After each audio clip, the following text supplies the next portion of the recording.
प्रिय विद्यार्थियों, Vande Mataram. Government senior secondary school मथुरागिरी समाधि कपूरिया से मैं रोहितास कुमार कक्षा 12 की राजनीति विज्ञान के ऑनलाइन क्लासेस में आप सभी का स्वागत करता हूं।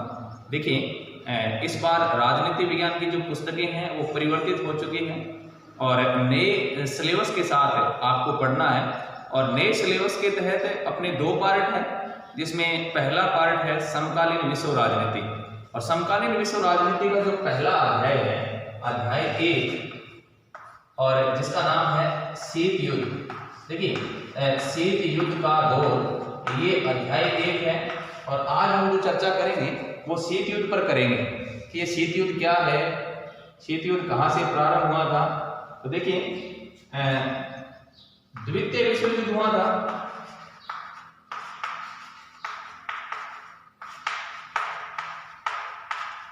1939 में शुरू हुआ था और ये 1945 तक चला था।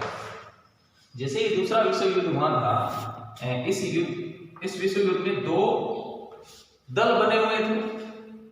एक तरफ तो थे धुरी राष्ट्र,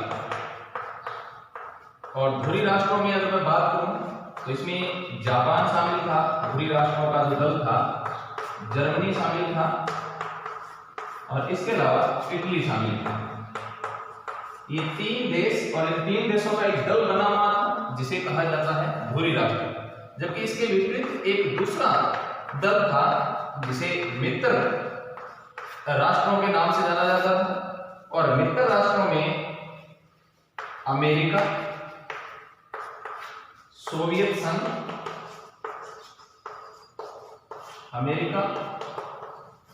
संघ, फ्रांस और ब्रिटेन। देखिए, ब्रिटेन इंग्लैंड का जो नाम है, तो ये 4 राष्ट्र मुख्यतः थे मित्र राष्ट्रों में, और धुरी राष्ट्रों में जापान, जर्मनी और इटली। हुआ ये कि जैसे ही द्वितीय विश्व युद्ध चल रहा था, उस समय धुरी राष्ट्रों की एक पराजय हुई, और पराजय में अहम भूमिका थी अमेरिका और सोवियत संघ की। अमेरिका ने अंतिम समय में, जैसे ही जापान की सेना अपने आप को आत्मसमर्पण के लिए तैयार थी, उसी समय अमेरिका की सेना ने जापान के 2 शहर थे, हिरोशिमा और नागासाकी। हिरोशिमा और नागासाकी पर परमाणु बम गिरवा दिया, और उसके बाद ये जो परमाणु बम गिराया गया, इसके तहत अमेरिका की पहचान एक शक्तिशाली राष्ट्र के रूप में हुई। और इसके अलावा सोवियत संघ भी एक शक्तिशाली राष्ट्र के रूप में थे।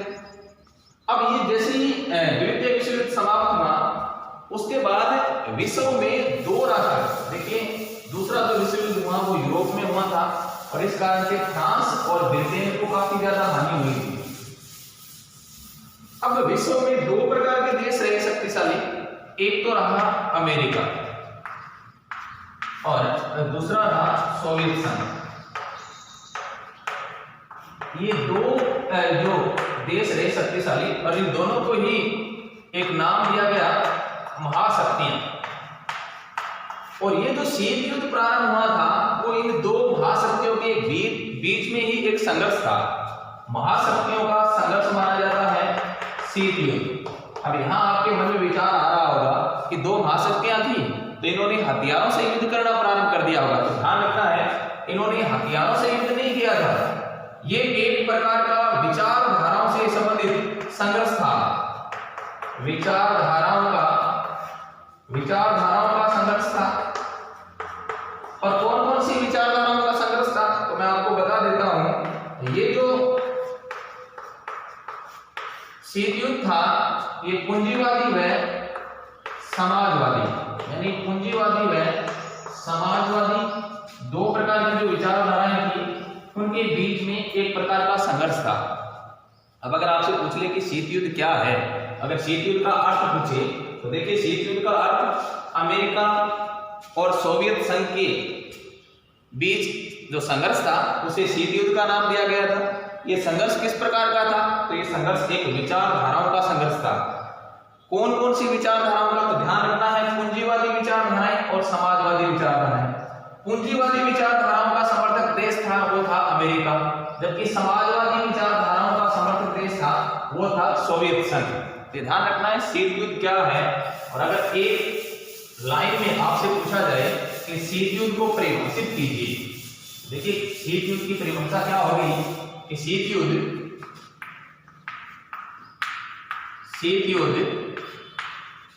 अमेरिका और सोवियत संघ के मध्य है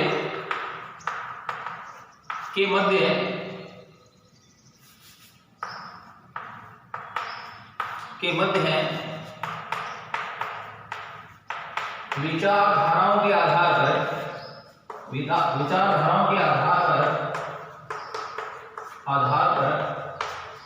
महाशक्तियों का संघर्ष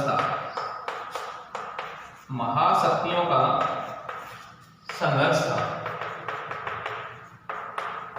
यहां से ये क्वेश्चन तो ये बनता है कि शीत युद्ध क्या है, तो शीत युद्ध अमेरिका और सोवियत संघ के मध्य विचारधाराओं के आधार पर महाशक्तियों के बीच एक प्रकार का संघर्ष था, ठीक है ना। और कौन कौन सी विचारधाराएं अगर आपसे पूछ ले तो मैंने आपको बताया था पूंजीवादी व समाजवादी, दो प्रकार की विचारधाराएं थी। अमेरिका में पूंजीवादी, जबकि जो सोवियत संघ था उसमें समाजवादी विचारधाराएं थी, तो इनके मध्य संघर्ष था। अब देखिए यहां से पहला क्वेश्चन तो ये बन गया कि शीत युद्ध का अर्थ क्या है। इसके बाद देखिए ये जो शीत युद्ध शब्द है इसका प्रयोग किसने किया था सबसे पहले, ध्यान रखना है एक व्यक्ति थे जिनका नाम था बर्नार्ड बारूच। शीत युद्ध शब्द का सबसे पहले प्रयोग किया था, इस शब्द का जो प्रयोग किया वो किया बर्नार्ड बारूच ने, ठीक है ना। शीत युद्ध शब्द का प्रयोग किसने किया, बर्नार्ड बारूच ने।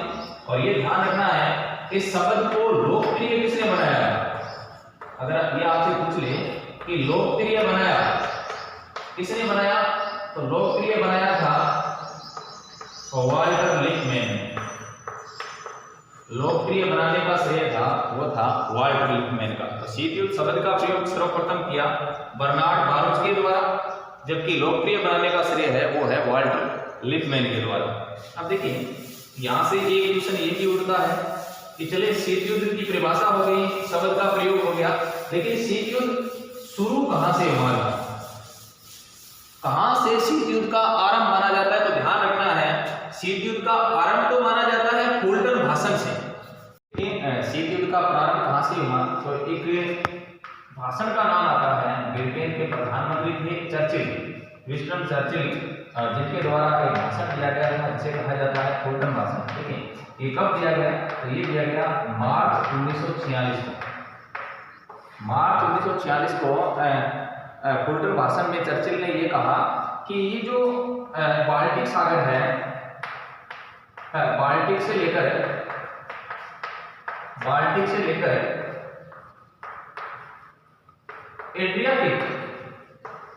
एड्रियाटिक तक लोहे का आवरण छा गया है। लोहे का आवरण छा गया है। देखिए यहां चर्चिल ने ये जो शब्द कहे थे ये सोवियत संघ के बारे में कहे थे कि सोवियत संघ ने यूरोप के कुछ देशों को अपने अधीन कर लिया है और सोवियत संघ को नाम दिया लोहे का आवरण, और यहीं से शीत युद्ध का प्रारंभ माना जाता है।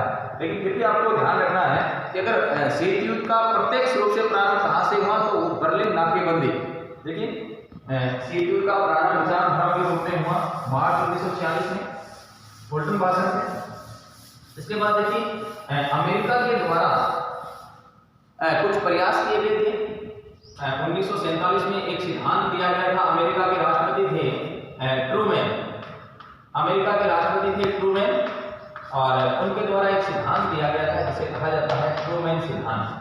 कब दिया गया, 1947 में दिया गया। देखिए ट्रूमैन सिद्धांत का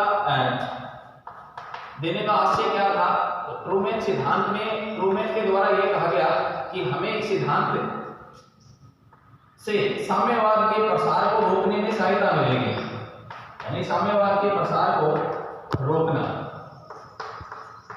देखिए ट्रूमैन ने ये कहा कि जो पश्चिमी यूरोप के जो देश है, पूर्वी यूरोप के जो देश है, वहाँ साम्यवाद का जो प्रसार हो रहा है और कुछ देश ऐसे हैं जो साम्यवाद को अपनाना नहीं चाहते। उन साम्यवाद गैर साम्यवादी देशों की स्वतंत्रता के लिए ट्रूमैन ने एक सिद्धांत दिया था, उसे कहा जाता है ट्रूमैन सिद्धांत। यानी साम्यवाद के प्रसार को रोकने के लिए एक सिद्धांत दिया गया जिसे ट्रूमैन सिद्धांत कहा जाता है। और इसका जो लक्ष्य था वो था साम्यवाद के प्रसार को रोकना। ये ध्यान रखना है कब दिया गया, 1947 में दिया गया था। इसके बाद देखिए वैसे एग्जिट डेट इसकी है 12 मार्च 1947 को। इसके बाद एक प्लान अमेरिका की ओर से, अमेरिका के विदेश सचिव थे जॉन मार्शल, और जॉन मार्शल के द्वारा एक प्लान या मार्शल योजना दी गई थी जो कि 1947 में प्रारंभ हुई और ये 1952 तक चली थी, जिसे मार्शल प्लान के नाम से जाना जाता है।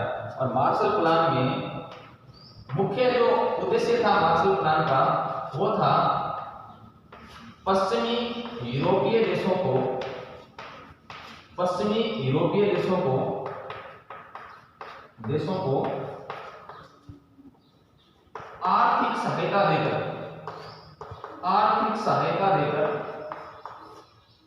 आर्थिक सहायता देकर उनका पुनर्निर्माण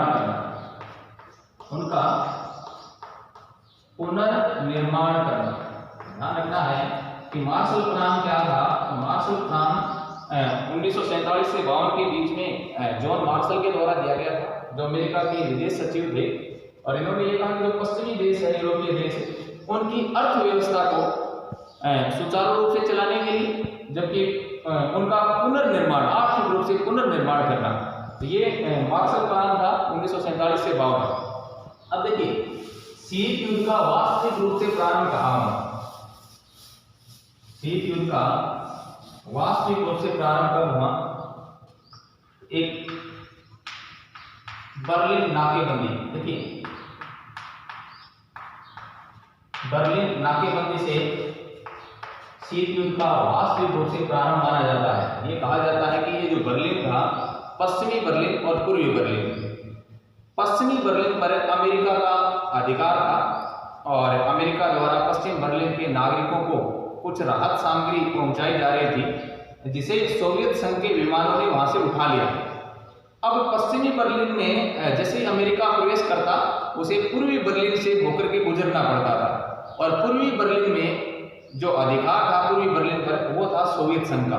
तो सोवियत संघ ने पूर्वी बर्लिन पर अमेरिका के प्रवेश पर रोक लगा दी, जिसे बर्लिन नाकेबंदी कहा जाता है। और यहाँ से शीत युद्ध का वास्तविक रूप से प्रारंभ माना जाता है। तो ध्यान रखना है, शीत युद्ध का वास्तविक प्रारंभ माना जाता है।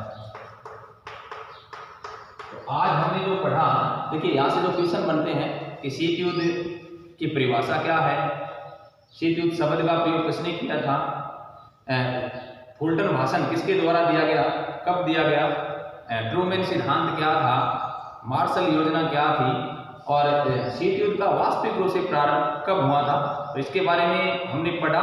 नेक्स्ट क्लास में हम शीत युद्ध के बारे में विस्तार से चर्चा करेंगे। तो आज के लिए इतना ही। जय हिंद, जय भारत।